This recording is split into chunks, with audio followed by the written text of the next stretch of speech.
Class 10th के chapter 1 में effects of current में आज हमारा टॉपिक है इलेक्ट्रिक फील्ड, इलेक्ट्रिक पोटेंशियल। देखिए, इलेक्ट्रिक पोटेंशियल बताने से पहले ये ज़रूरी है बताना कि इलेक्ट्रिक फील्ड क्या होता है। द स्पेस और region around a charge body within which its influence can be felt by another charge is known as electric field of charge body। अब देखिए, उस दिन बताया गया था आपको कि कोई भी पहले तो बॉडी चार्ज कैसे होती है। देखिए, फर्स्ट वीडियो में मैंने इस फिगर के थ्रू समझाने की कोशिश किया था। एक एग्जांपल के तौर पे मान लेते हैं ये दो एटम है।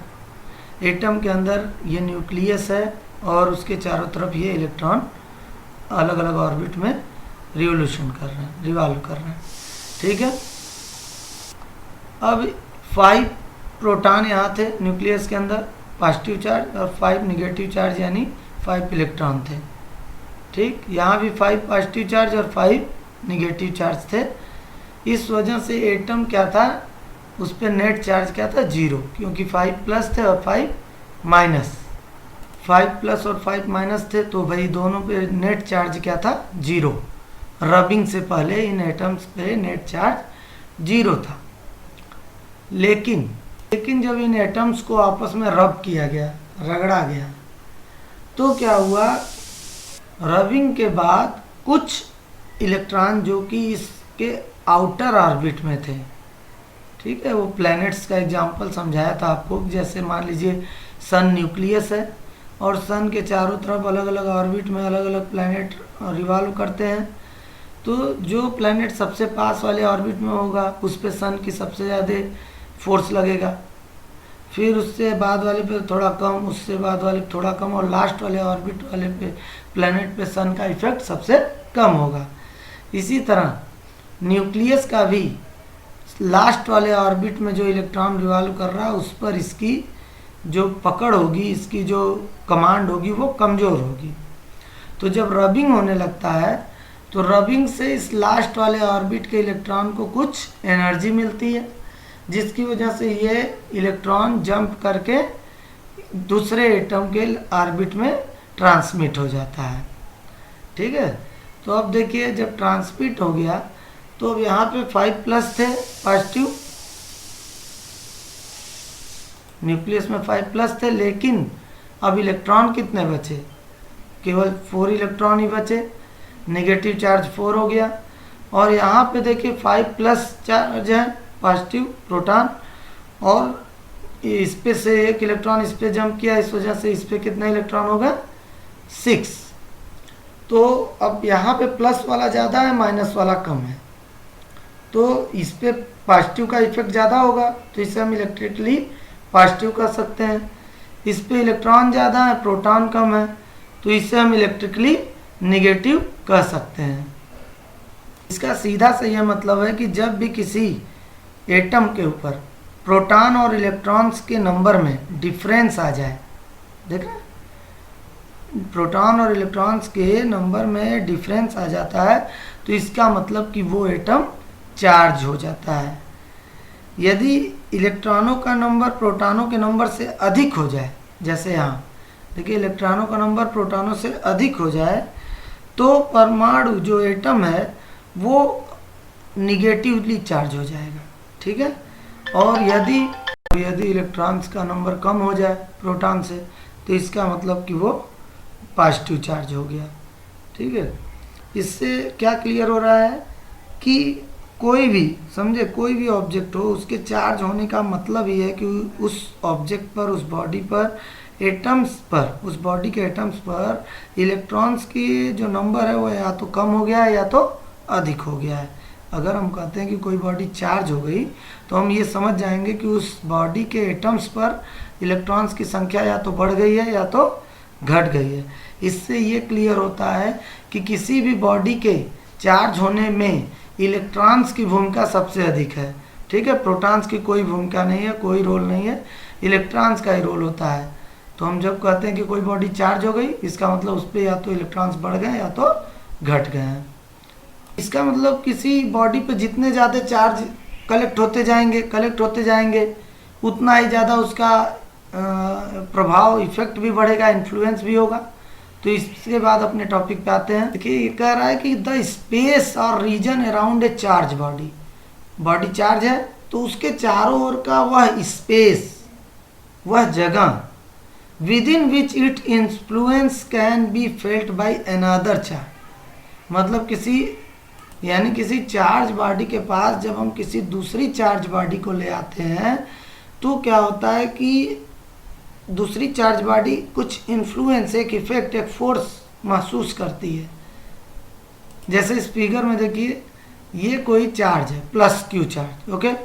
तो अब इस पर जितना चार्ज जितना ज़्यादा होगा इसका क्षेत्र उतना ही ज़्यादा होगा, रीजन उतना ही ज़्यादा होगा, इसके चारों ओर इसका इफेक्ट उतना ही ज़्यादा होगा। तो जहाँ तक इसके इफेक्ट को महसूस किया जा सके, फील किया जा सके, इसके इन्फ्लुएंस को, उस रेंज को, उस एरिया को क्या कहते हैं, इस चार्ज का इलेक्ट्रिक फील्ड कहेंगे। इस चार्ज का इलेक्ट्रिक फील्ड, ठीक है, यानी इस एरिया को इस चार्ज का इलेक्ट्रिक फील्ड कहेंगे, क्योंकि इस क्षेत्र में, इस एरिया में अगर कोई दूसरा चार्ज बॉडी लाया जाएगा तो वो एक इफेक्ट फील करेगा, एक फोर्स फील करेगा। तो यहाँ तक इसका क्षेत्र है तो ये एक इलेक्ट्रिक फील्ड है इस चार्ज बॉडी का। अच्छा, इस रेंज के बाहर के क्षेत्र को क्या कहेंगे, इन्फिनिटी। भाई इसके लिए तो इन्फिनिटी ही होगा ये रेंज, क्योंकि इसका प्रभाव केवल यहीं तक हो रहा है। तो इसके बाहर कहीं भी आप कहीं कोई पॉइंट देख लीजिए तो वो तो इन्फिनिटी हो गया इसके लिए, क्योंकि इसके बाहर उसका इफेक्ट ही नहीं होगा, इतना दूरी तक ही इसका रेंज है। तो आप समझ गए होंगे कि इलेक्ट्रिक फील्ड किसे कहते हैं। किसी चार्ज बॉडी के चारों ओर का वह स्थान, वह स्पेस जहाँ तक उसके प्रभाव को, उसके इफेक्ट को फील किया जा सके, महसूस किया जा सके, उस क्षेत्र को क्या कहते हैं, उस चार्ज बॉडी का इलेक्ट्रिक फील्ड कहते हैं। तो इस बात से ये भी क्लियर हो गया कि किसी भी एटम पर जितना ज़्यादा इलेक्ट्रॉन होगा, या यूं कहिए कि जितना ज़्यादा चार्ज होगा। अब देखिए यहाँ 4 इलेक्ट्रॉन है, ठीक, number of electron are less, प्रोटॉनों से इलेक्ट्रॉनों की संख्या कम है, और यहाँ प्रोटॉन 9 है और इलेक्ट्रॉनों की संख्या हो गई 15। तो number of electrons are more, तो ये इलेक्ट्रोपॉजिटिव हो गया क्योंकि प्लस वाला ज़्यादा है, और ये इलेक्ट्रोनिगेटिव हो गया क्योंकि माइनस वाला ज़्यादा है। तो इससे ये क्लियर हो रहा है कि जिस भी एटम पर जितना ज़्यादा चार्ज होगा उसका इलेक्ट्रिक फील्ड भी उतना ही ज़्यादा होगा। जितना ज़्यादा चार्ज कलेक्ट होंगे जितना ज़्यादा चार्ज होगा उतना ही ज़्यादा उसका इलेक्ट्रिक फील्ड भी होगा, उतने ही ज़्यादा दूरी तक उसके प्रभाव को, उसके इफेक्ट को महसूस किया जा सकेगा। अब चलिए अपने अगले टॉपिक की तरफ बढ़ते हैं। इलेक्ट्रिक फील्ड के बारे में हम लोगों ने समझ लिया। अब हमारा अगला टॉपिक है इलेक्ट्रिक पोटेंशियल। तो इलेक्ट्रिक पोटेंशियल को समझने से पहले इस फिगर पर ध्यान दीजिए। यहाँ एक प्लस क्यू चार्ज है तो इसका कुछ ना कुछ इलेक्ट्रिक फील्ड होगा। यहाँ तक इसका इलेक्ट्रिक फील्ड है, यहाँ तक इसके इफेक्ट को फील किया जा सकता है, ठीक। और ये यहाँ पर प्लस स्मॉल क्यू चार्ज कोई यूनिट चार्ज है, बहुत छोटा, बहुत कम चार्ज, लेकिन सेम पोलरिटी का। ये भी प्लस चार्ज है इस पर भी, और इस पर भी प्लस चार्ज है। तो जिस चार्ज का इलेक्ट्रिक फील्ड जितना ज़्यादा होगा तो यूनिट चार्ज को उसके इलेक्ट्रिक फील्ड में इन्फिनिटी से लाने में उतना ही अधिक कार्य करना पड़ेगा। भाई मान लीजिए अभी मैंने बताया कि किसी भी चार्ज बॉडी के इलेक्ट्रिक फील्ड के बाहर के रेंज को हम इन्फिनिटी कह सकते हैं, क्योंकि इससे आगे उसका इफेक्ट ही नहीं है, तो ये अनंत हो गया, उसके लिए इन्फिनिटी हो गया। तो किसी चार्ज बॉडी को, यूनिट चार्ज बॉडी को जब हम इसकी तरफ लाएंगे, मान लीजिए पॉइंट ए तक लाना है इसके इलेक्ट्रिक फील्ड में, तो जब इसके इलेक्ट्रिक फील्ड में पॉइंट ए तक लाने के लिए काम करेंगे तो भाई हमें देखिए दोनों प्लस चार्ज हैं, ये दोनों एक दूसरे को रिपेल करेंगे, दूर भागेंगे एक दूसरे से। तो इसको इसकी तरफ लाने के लिए हमें फोर्स लगाना पड़ेगा, कार्य करना पड़ेगा, वर्क करना पड़ेगा। तो जितना ज़्यादा इलेक्ट्रिक फील्ड होगा इसका, उतना ही ज़्यादा हमें इस पर वर्क करना पड़ेगा पॉइंट ए तक लाने के लिए। और जितना ज़्यादा वर्क हमें करना पड़ेगा किसी यूनिट चार्ज को चार्ज बॉडी के इलेक्ट्रिक फील्ड में लाने के लिए, उस चार्ज बॉडी का उतना ही ज़्यादा इलेक्ट्रिक पोटेंशियल होगा। फिर से एक बार समझिए कि भाई ये प्लस क्यू चार्ज है, इसका कुछ ना कुछ इलेक्ट्रिक फील्ड होगा, कुछ रेंज होगी, इसके बाहर इन्फिनिटी है, अनंत है, क्योंकि इसका रेंज यहीं तक है। अब इन्फिनिटी में कोई मतलब इसके रेंज से बाहर कोई स्मॉल प्लस क्यू चार्ज हमने लिया। अब चूंकि ये भी प्लस क्यू चार्ज है, ये भी प्लस क्यू चार्ज है, यानी दोनों पर इलेक्ट्रॉन्स की कमी है, लेकिन सेम पोलरिटी है, ये भी प्लस है, ये भी प्लस है। और आपको पता है कि plus plus same like poles repel each other, या same charge repel each other. तो दोनों का चार्ज सेम है तो एक दूसरे को ये प्रतिकर्षित करेंगे, दूर हटाएंगे। तो अब इस चार्ज को जब हम इसकी तरफ ले जाएंगे, इस चार्ज बॉडी की तरफ, तो क्या होगा कि दोनों एक दूसरे को रिपेल करेंगे, तो हमको बहुत वर्क करना पड़ेगा इसको इस पॉइंट ए तक लाने के लिए, क्योंकि पॉइंट ए इसके इलेक्ट्रिक फील्ड में है। तो जितना ज़्यादा हमको काम करना पड़ेगा इसको इस पॉइंट ए तक इसके इलेक्ट्रिक फील्ड में लाने के लिए, उतना ही ज़्यादा इस चार्ज बॉडी का पोटेंशियल होगा, इलेक्ट्रिक पोटेंशियल उतना ही ज़्यादा होगा। और डिटेल में समझ लेते हैं थोड़ा। ये देखिए, when a unit positive charge is placed in the electric field of an electric charge plus q, then unit positive charge experience a force of repulsion in the electric field. Therefore, some work is to be done to bring the unit positive charge from infinity to a point in the electric field of the electric charge plus Q. The work done per unit charge is called electric potential. ये तो एक तरह से definition हो गई कि the work done per unit charge is called electric potential. उस definition में भी यही समझाने की कोशिश की गई है कि किसी भी चार्ज बॉडी का जितना ज़्यादा इलेक्ट्रिक फील्ड होगा, तो उस इलेक्ट्रिक फील्ड में, उस चार्ज बॉडी के इलेक्ट्रिक फील्ड में सेम पोलरिटी के किसी चार्ज को किसी पॉइंट तक लाने में जितना ज़्यादा वर्क करना पड़ेगा, भाई जितना ज़्यादा रेंज होगा इसका, तो उसको इस यूनिट चार्ज को उसके अंदर ले जाने में उतना ही ज़्यादा वर्क करना पड़ेगा, हमें फोर्स लगाना पड़ेगा। तो जितना ज़्यादा वर्क करना पड़ेगा उतना ही ज़्यादा इसका इलेक्ट्रिक पोटेंशियल होगा। ये देखिए, इसे समझाने के लिए मैंने एक हिंदी डिफिनीशन भी लिया है। किसी इकाई धनावेश को यानी यूनिट पॉजिटिव चार्ज को अनंत यानी इन्फिनिटी से इलेक्ट्रिक फील्ड के अंदर किसी पॉइंट तक लाने में किए गए कार्य को उस पॉइंट का इलेक्ट्रिक पोटेंशियल कहा जाता है। अब देखिए, फिर उसी चीज को समझा रहा है। यूनिट पॉजिटिव चार्ज को इन्फिनिटी से यहाँ अंदर पॉइंट ए तक ले जाया जाएगा, तो यूनिट चार्ज को पॉइंट ए तक लाने में जितना ज़्यादा कार्य करना पड़ेगा उतना ही ज़्यादा इस पर्टिकुलर पॉइंट का पोटेंशियल होगा। तो देख लेते हैं definition of electric potential. Electric potential at a point in an electric field is defined as the work done in moving a unit positive charge from infinity to that point in electric field. मतलब infinity से उस particular point तक जो कि उस charge के electric field में है, लाने में जितना कार्य करना पड़ेगा वही उसका इलेक्ट्रिक पोटेंशियल होगा। The work done in moving a unit positive charge from infinity to that point in the electric field.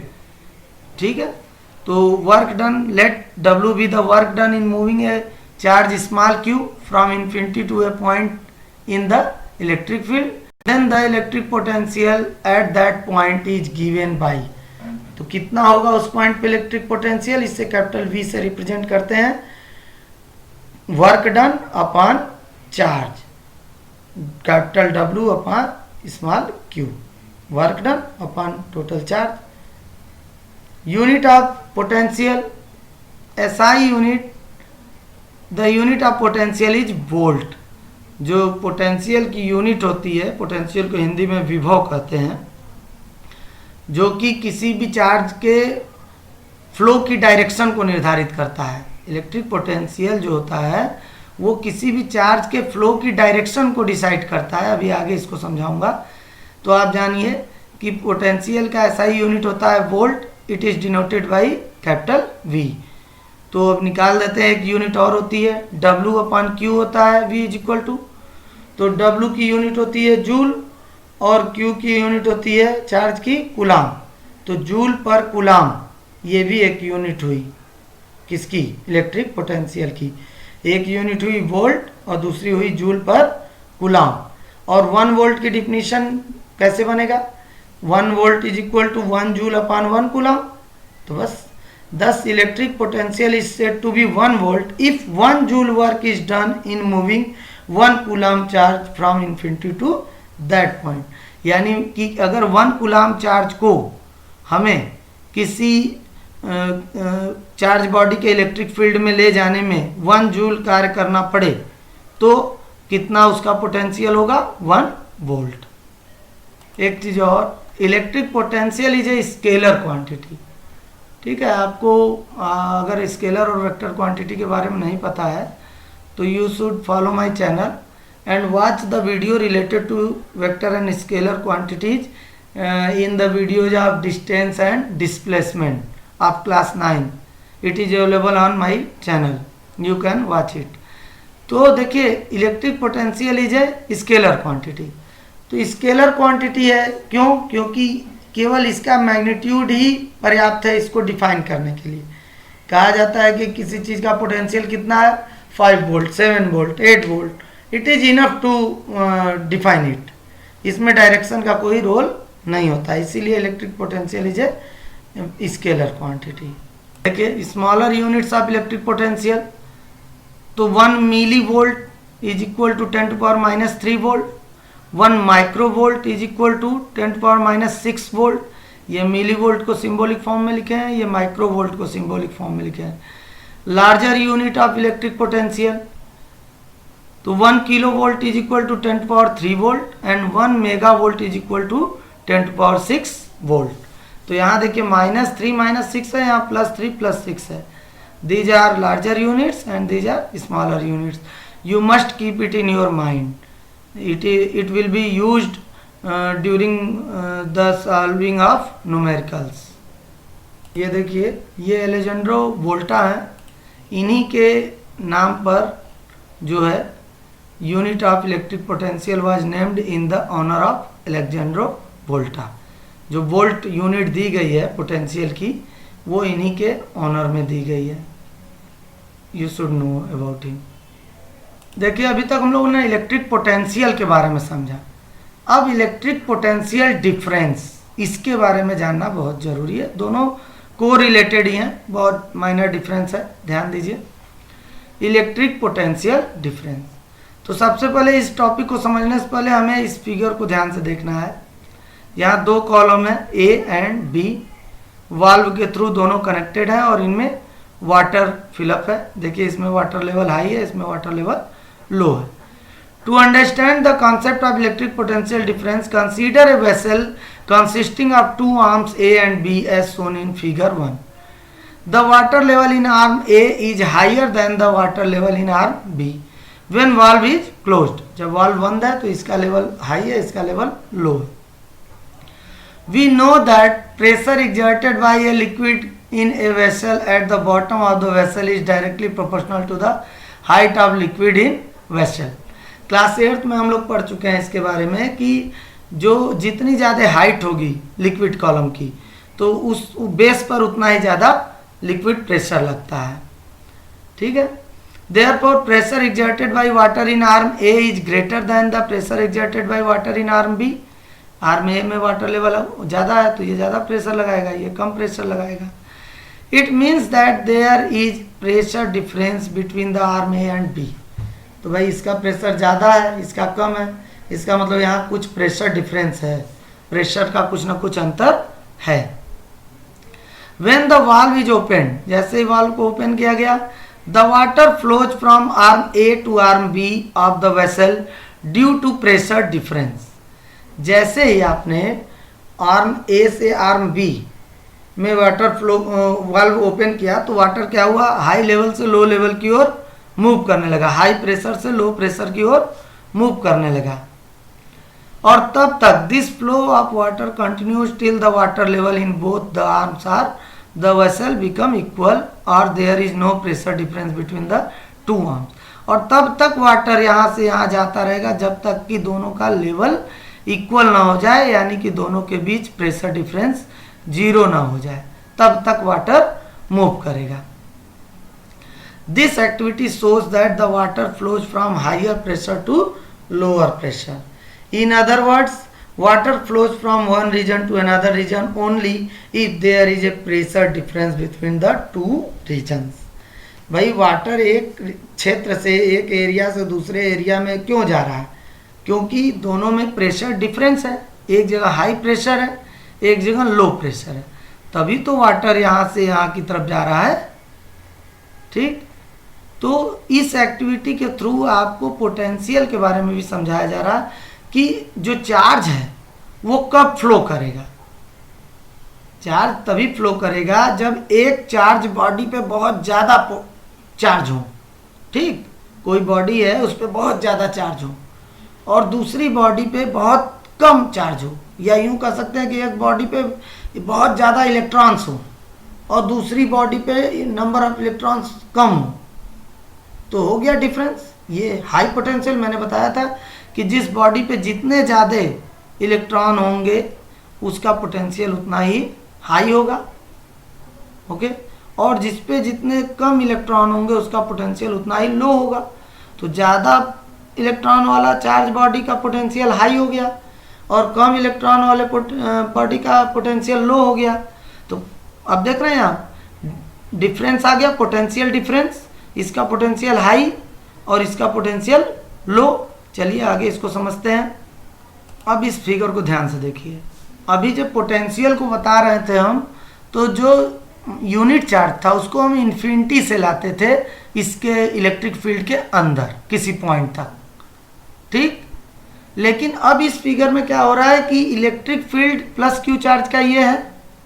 ठीक, और इसमें पॉइंट ए से पॉइंट बी तक यूनिट चार्ज को ला रहे हैं। तो भाई पॉइंट ए पर जो प्लस क्यू चार्ज का रिपल्सन है वो कुछ कम होगा क्योंकि ये दूर है, और पॉइंट बी पर अगर आप प्लस क्यू चार्ज को रख देंगे यूनिट चार्ज को, तो यहाँ पर रिपल्सन बहुत ज़्यादा होगा। ठीक, तो पॉइंट ए पर कोई चार्ज पार्टिकल है, यूनिट चार्ज पार्टिकल, तो यहाँ से यहाँ तक अभी हम क्या करते थे, इन्फिनिटी से इसके अंदर लाते थे।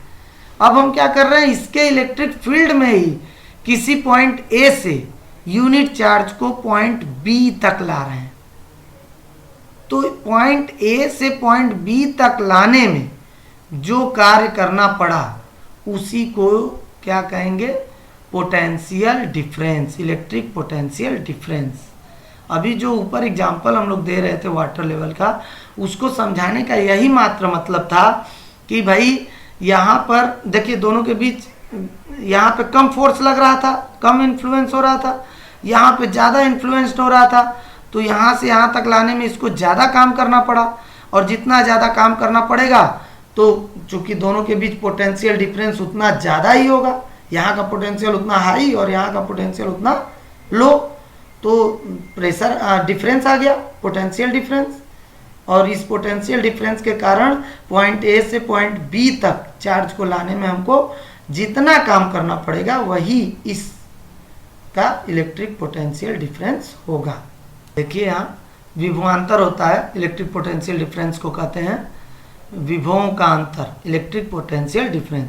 तो यूनिट पॉजिटिव चार्ज को इलेक्ट्रिक फील्ड में एक पॉइंट से दूसरे पॉइंट तक ले जाने में किए गए कार्य को, वर्क को, उन पॉइंट्स के बीच का पोटेंशियल डिफरेंस कहते हैं। वन पॉइंट से पॉइंट ए से पॉइंट बी तक ले जा रहे थे, तो उन पॉइंट्स के बीच का पोटेंशियल डिफरेंस इसे कहेंगे। इसकी यूनिट भी वोल्ट होती है।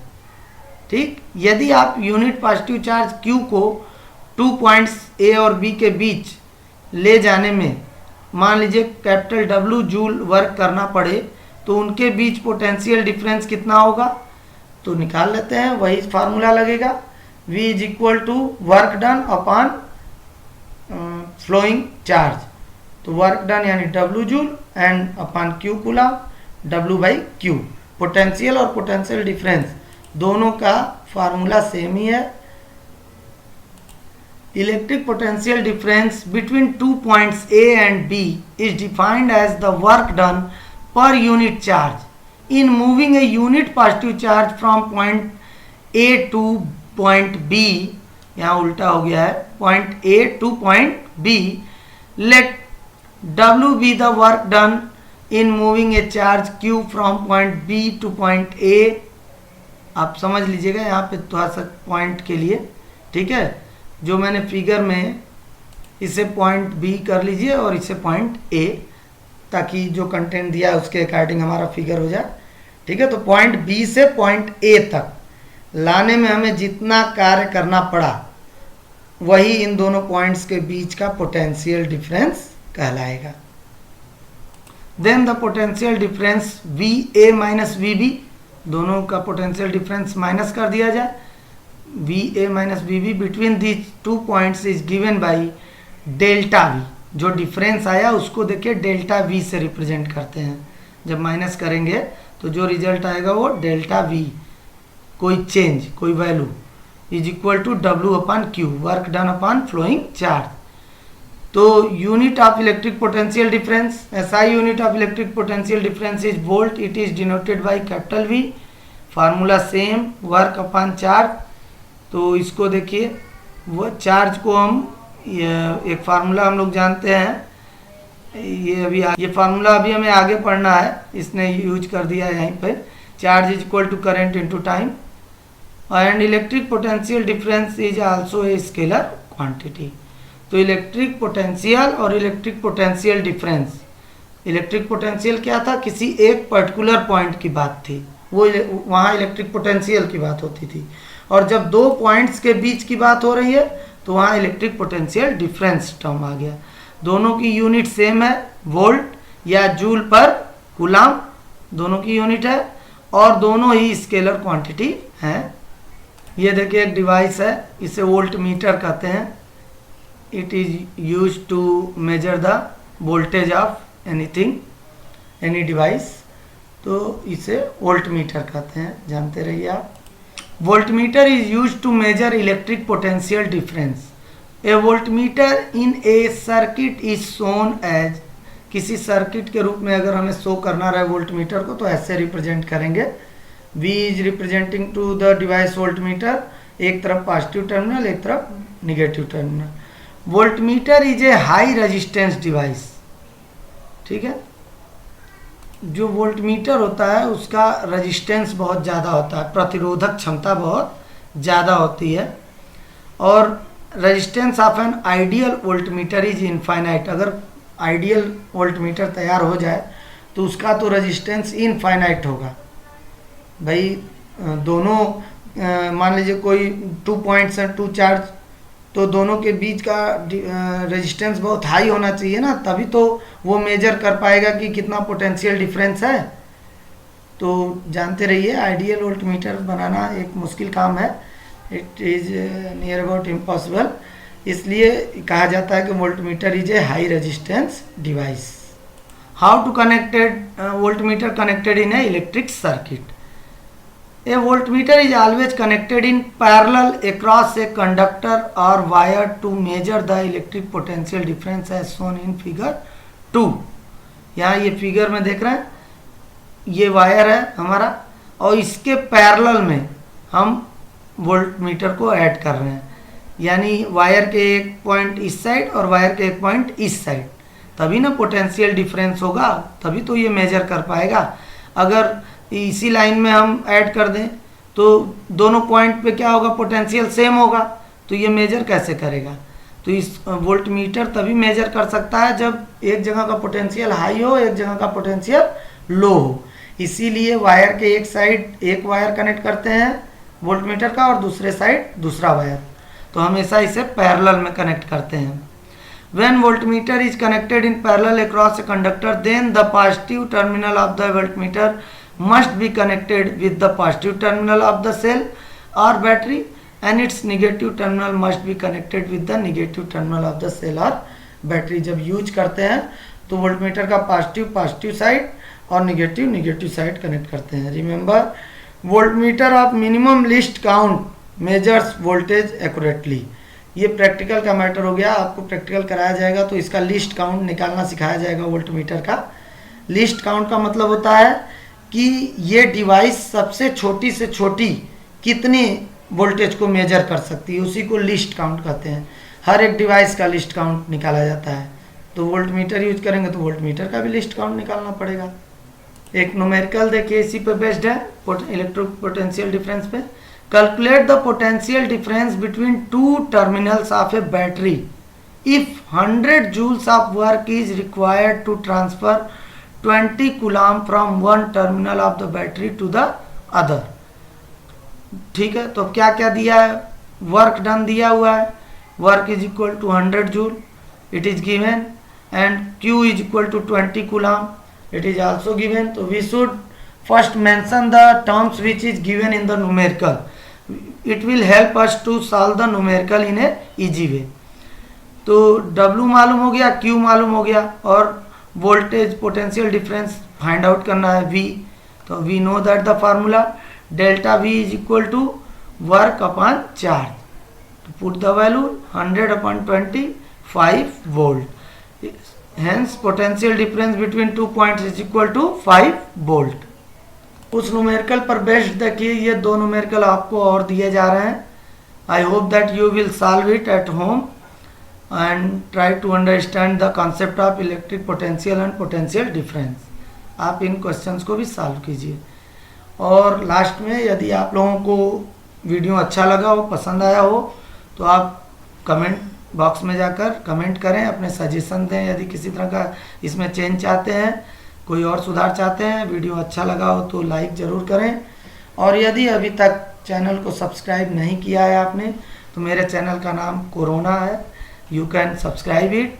और डेली मोशन पे भी मेरा चैनल है, उसका नाम कीप स्टडिंग है, you can subscribe it. Okay, thank you.